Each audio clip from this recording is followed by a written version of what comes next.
প্রিয় দর্শক শ্রোতা, আমি মুক্তিযোদ্ধা বিমল কুণ্ডু, একজন বাঙালি ইউটিউবের পক্ষ থেকে আপনাদেরকে সাদর সম্ভাষণ জানাচ্ছি। বন্ধুগণ, প্রায় 1 বছর হতে যাচ্ছে বঙ্গবন্ধু তনয়া শেখ হাসিনা প্রধানমন্ত্রীর পদ ছেড়ে বাংলাদেশ থেকে গত বছরে 5 আগস্ট ভারতে এসে আশ্রয় নিয়েছেন। তদস্থলে বিদেশি ষড়যন্ত্রে এক অন্তর্বর্তী সরকার ডক্টর মোহাম্মদ ইউনূসের নেতৃত্বে ক্ষমতা দখল করেছে। তার সঙ্গে রয়েছেন ছাত্র জনতা নামধারী কতিপয় যুবক এবং দেশের কিছু বুদ্ধিজীবী বলে পরিচিত মানুষ। দেশের মানুষ আশা করেছিল যে একটা আন্দোলনের মধ্য দিয়ে যে সরকার বাংলাদেশের ক্ষমতা গ্রহণ করলে, বিশেষ করে ডক্টর মোহাম্মদ ইউনূস, তিনি তার যে আন্তর্জাতিক পরিচিতি রয়েছে তার প্রেক্ষিতে তিনি খুব ভালোভাবে দেশটাকে চালাবেন এবং দেশের মানুষ দারিদ্রতা, ক্ষুধা, অশিক্ষা, কুশিক্ষা থেকে বেরিয়ে এসে একটা উন্নত জাতি হিসাবে পৃথিবীর বুকে মাথা তুলে দাঁড়াবে। কিন্তু অত্যন্ত দুঃখের বিষয় যে 1 বছর চলে গেল, এই অন্তর্বর্তী ইউনূস সরকার কোনো কিছু করেন না, বরং আজকে দেশের জনগণের সামনে উন্মোচিত হয়েছে তাদের আসল চরিত্র, যে একটা মেটিকুলাস, তারই নিজের বক্তব্য অনুসারে একটি মেটিকুলাস ডিজাইনের মধ্য দিয়ে বিদেশি শক্তির কিরণক হিসাবে তারা বাংলাদেশের ক্ষমতা গ্রহণ করেছে কিছু শর্তাধীনে। সেই শর্তের মধ্যে রয়েছে আমেরিকার হাতে সেন্ট মার্টিন দ্বীপ তুলে দেওয়া, করিডোর, মিয়ানমার পর্যন্ত করিডোর স্থাপন করা, বাংলাদেশের প্রাণশক্তি চিটাগাং পোর্ট তাদের হাতে তুলে দেওয়া সহ বিভিন্ন বিষয় তারা ক্ষমতা দখল করেই প্রথমে বাঙালির চেতনা, স্বাধীনতা যুদ্ধের চেতনা, সমস্ত নিদর্শন মুছে দিয়েছে। তারা জাতির পিতার বঙ্গবন্ধুর 32 নম্বরের বাড়ি বুলডোজার দিয়ে মাটির সঙ্গে মিশিয়ে দিয়েছে। বঙ্গবন্ধুর যত মোরাল ছিল সেগুলো প্রথম 3-4 দিনের মধ্যেই, মানে 5ই আগস্টের পর 3-4 দিন, 8ই আগস্টের মধ্যে তারা সমস্ত ধ্বংস করে দিয়েছে।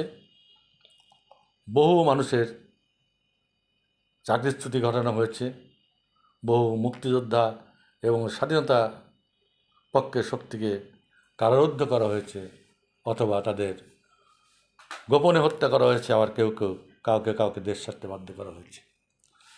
তো বন্ধুগণ, আজ কমাস ধরে এরকম অবস্থা চলছে। দেশের মানুষ এই মব কালচারের কারণে আজ অতিষ্ঠ হয়ে উঠেছে। এই মব কালচারের মধ্য দিয়ে দেশে ব্যাপক হারে চলছে লুটতরাস, ধ্বংস, অগ্নিসংযোগ এবং প্রকাশ্যে সম্মানী লোককে রাস্তাঘাটে অসম্মান করে গণপিটুনি কালচার প্রতিষ্ঠিত করা, মানুষের থেকে মুক্ত চায়। বন্ধুগণ, অনেকে আমাকে টেলিফোন করে জানতে চান যে নেতৃত্ব ভারতে আশ্রয় গ্রহণ করেছে। একবার ভারত থেকে 71 সালে তোমরা স্বাধীনতা সংগ্রাম শুরু করেছিলে মুক্তিযোদ্ধারা, এবার কি হবে? কবে আমরা এই অপশক্তির হাত থেকে মুক্তি পাব? বন্ধুগণ, অত্যন্ত দুঃখের সাথে বলতে হয়, ভারতকে, বাংলাদেশের জনগণের কাছে ভারতকে, বাংলাদেশের এক শ্রেণীর জনগণ যারা স্বাধীনতার চেতনায় বিশ্বাসী নয়, যারা আলবদর, রাজাকার, জামাত এবং পাকিস্তানের সহচর, তারা সবসময় ভারতের বিপক্ষে কথা বলে, ভারতকে গালাগালি করে, হিন্দুদেরকে গালাগালি করে, হিন্দুদের উপর অত্যাচার করে। এই সমস্ত দেখে, এই সমস্ত কারণে আজ ভারত অতিষ্ঠ। কী করবে? বন্ধুগণ, আপনারা স্মরণ করুন যে পাকিস্তান 71 সালে আমার দেশে 30 লক্ষ মানুষকে হত্যা করেছে, 2 লক্ষ নারীর সম্ভ্রম লুট করেছে, সেই পাকিস্তান আজকে বাংলাদেশের এক শ্রেণীর মানুষের বন্ধু, বাংলাদেশের অন্তর্বর্তী সরকারের অত্যন্ত ঘনিষ্ঠ, তাদেরই সহযোগিতা নিয়ে আজকে বাংলাদেশে পাকিস্তানি পতাকা ওড়ে, পাকিস্তানের জেনারেল এসে প্রকাশ্যে সেখানে মিটিং করে। কি হতে যাচ্ছে? তাহলে দেশটাকে কি আবার পাকিস্তান বানানোর চক্রান্ত চলছে? আমাদের দৃষ্টিতে তাই মনে হচ্ছে যে ভারত 71 সালে বাংলাদেশের 1 কোটি জনগণকে আশ্রয় দিয়েছিল, খাদ্য দিয়েছিল, সেই ভারত আজকে শত্রু হয়ে গেছে। আর যারা বাংলাদেশে সেদিন গণহত্যা ঘটিয়েছিল, তারা আজকে মিত্র হয়ে গেছে। এটা দেখার পর ভারতের জনগণ, ভারতের সরকার আমাদের সহযোগিতা করবে। আর এমনভাবে গালাগালি চলছে যে এক শ্রেণীর লোক সকালে উঠেই ভারতকে গালাগালি শুরু করে, হিন্দুদেরকে গালাগালি শুরু করে, হিন্দুদের বাড়িঘর লুটপাট করে, আওয়ামী লীগদের বাড়িঘর লুটপাট করে, তাদের সম্পদ দখল করে নেয়। গোপনে বহু লোককে হত্যা করা হয়েছে, বহু পুলিশকে হত্যা করা হয়েছে, থানাকে জ্বালিয়ে পুড়িয়ে সারখার করে দেওয়া হয়েছে। আজকে সবই তো প্রকাশ হয়ে গেছে যে বাংলাদেশ আজকে ডক্টর ইউনূসের নেতৃত্বে একটি জঙ্গিবাদী রাষ্ট্রে পরিণত হয়েছে। কেন এই জঙ্গিবাদী দেশটাকে ভারত সহযোগিতা করবে? 5ই আগস্ট যখন নেত্রীর জীবন বিপন্ন হয়েছিল, ভারত বঙ্গবন্ধুর কন্যা হিসাবে তাকে রক্ষা করে সেখানে আশ্রয় দিয়ে রেখেছেন। হয়তো একটা কিছু এর মধ্যে ঘটে যেত, কিন্তু চারিদিকে চক্রান্ত। ভারত আজকে বিশ্বের 3য় শক্তিতে রূপান্তরিত হতে যাচ্ছে। এই আমেরিকা, চায়না এটাকেও পছন্দ করে না যে ভারত বিশ্বের বুকে মাথা তুলে দাঁড়াক। ভারতের নিজস্ব সমস্যাগুলো তারা এই সমস্যার সমাধান করে তারপরে তো বাংলাদেশের বিষয়টা দেখবে। এর মধ্যে পাকিস্তানকে তারা সাংঘাতিকভাবে শায়েস্তা করেছে। বাংলাদেশের শায়েস্তা করার দিনটাও এগিয়ে আসছে। এই বিষয়ে আমি দু একটা কথা বলতে চাই। যে সমস্ত মানুষরা বাংলাদেশে প্রকাশ্যে ভারতের পণ্য বয়কট করেন, কী হয়েছে? ভারতীয় পণ্য বয়কট করে ভারত ভিসা বন্ধ করে দিয়েছে, বর্ডার বন্ধ করে দিয়েছে, আমদানি রপ্তানি একদম কমিয়ে দিয়েছে। এরপর ভারত তার আকাশপথ বন্ধ করে দেবে। এদিকে ইউনিশ সরকার এই যে মিয়ানমারকে বঞ্চিত করে মিয়ানমারের বিরুদ্ধে তারা সেন্ট মার্টিন দ্বীপ আমেরিকা হাতে তুলে দিতে যাচ্ছে। মিয়ানমারকে দমন করার জন্যে করিডোর প্রতিষ্ঠা করে আরাকান এবং রোহিঙ্গাদের অবাধ বিচরণের জায়গা করে দিচ্ছে এবং সেখানে মিয়ানমার সরকারের বিরুদ্ধে কাজ করছে। মিয়ানমারকে এটা ভালো চোখে দেখছে। মিয়ানমারও হয়তো এক সময় বা অচিরেই তাদের আকাশপথটা বন্ধ করে দেবে। তাহলে কি হবে? বাংলাদেশের চারিদিক থেকে ঘেরা হয়ে যাবে, কোনো আকাশসীমা ব্যবহার করতে পারবে না, স্থলসীমা তো ব্যবহার করতে পারছেই না।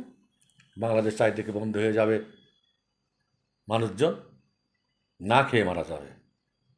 এই তো ভাগ্যে ঘটবে। এখনও কেন বাংলাদেশের মানুষ, বাঙালিরা বুঝতে পারছে না যে ভারতের সঙ্গে গোলমাল করে তাদের কি লাভ হবে? বন্ধুগণ, আমি একজন মানুষ এবং একজন হিন্দু। আমার তো গায়ে লাগে যখন আমার জাতিকে যাচ্ছে তাই বলে গালাগালি করা হয়, যখন বলা হয় যে বাংলাদেশে হিন্দুদের এই দেশে থাকার অধিকার নেই, এটা 90% মুসলমানের দেশ, যখন বলা হয় যে তারা গাজিয়াতুল হিন্দ করে ভারতবর্ষকে দখল করে নেবে, আমার ভালো লাগে? আমার ভালো লাগে? কোনো মতে ভালো লাগে না। এ কথার জবাব আমার কাছেও আছে। জবাবটা লুকিয়ে আছে 47 সালে দেশ ভাগের মধ্যে। সেদিন দেশ ভাগ হয়েছিল, বাংলা ভাগ হয়েছিল, দ্বিজাতি তত্ত্বের ভিত্তিতে, হিন্দু আর মুসলমানের ভিত্তিতে। বাংলাও ওইভাবে ভাগ হয়েছিল, পশ্চিমবাংলা হিন্দুদের জন্য, পূর্ব বাংলা মুসলমানদের জন্য। আজকে পূর্ব বাংলার হিন্দুদের 28% তাইতে 60% নেমেছে, আর পশ্চিমবঙ্গের 12% মুসলিম আজকে 30% দাঁড়িয়েছে। কই পশ্চিমবাংলার মুসলমানরা তো বাংলাদেশে আসে না, কেন এখান থেকে হিন্দুরা চলে যায়? হিন্দুদের উপরে অত্যাচার যদি বাড়াবাড়ি হয়, এই অবস্থা যদি চলতে চায়, তাহলে আমাদেরও দাবি এক সময় উঠবে যে ঠিক আছে, 1 কোটি হিন্দুকে ভারতে পাঠিয়ে দেওয়া হোক। ভারত সরকারকে আমরাও বলবো, আমরা আন্দোলন করব যে ভারতের পশ্চিমবাংলা থেকে 3 কোটি মুসলমানকে বাংলাদেশে পাঠিয়ে দেওয়া হোক। আমরা 1 কোটি আছি, আমরা ইন্ডিয়া চলে যাব, এরা সুখে শান্তিতে বাস করুক। তো বন্ধুগণ, এরকম অবস্থার সৃষ্টি যদি না হয়, তাতে ক্ষতিকার হবে। আজকে যে অবস্থা চলছে, পাকিস্তানকে সাপোর্ট দেওয়া হচ্ছে, দেশের মধ্যে জঙ্গিদের প্রকাশ্যে ঘোরাফেরা করতে দেখা যাচ্ছে, উপদেষ্টার ব্যাগের মধ্য থেকে AK-47 ম্যাগাজিন বের হচ্ছে। এগুলি কিসের আলামত? কি চায় এরা? গায়ে তেল খুব বেশি হয়ে গেছে, চর্বি খুব বেশি জমে গেছে, তাই না? আমরা কিন্তু আর সেরকম নাই। ভারতে কিন্তু সেই ভারত আর নাই। ভারত এখন রুখে দাঁড়াতে পারে, শায়েস্তা করতে পারে। বাংলাদেশের হিন্দুরা কিন্তু সেই পরে মায়ের খাওয়ার মতো অবস্থানে তারা নাই।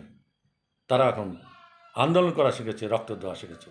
কাজেই আপনাদেরকে অনুরোধ, দেশটাকে আপনারা ধ্বংস করবেন না, দেশটাকে তালিবানি রাষ্ট্রে পরিণত করবেন না, দেশকে অন্ধকারের দিকে নিয়ে যাবেন না। দেশটাকে 71 সালে যে চেতনার ভিত্তিতে আমরা দেশকে স্বাধীন করেছিলাম, আমাদের সেই জয় বাংলা স্লোগান, আমাদের সেই জাতীয় পতাকা, আমাদের সেই জাতির পিতা বঙ্গবন্ধু, আমাদের সংবিধান, এই সমস্ত কিছু আমাদের থাকতে হবে, রাখতে হবে। তাহলে আমরা শান্তিতে বাস করতে পারবো। একটি গণতান্ত্রিক বাংলাদেশ প্রতিষ্ঠা করে বিশ্বের বুকে আমরা মাথা তুলে দাঁড়াতে পারবো। এই চিন্তাভাবনাটা আপনারা করতে শিখুন। সবাইকে ধন্যবাদ। জয় বাংলা, জয় বঙ্গবন্ধু।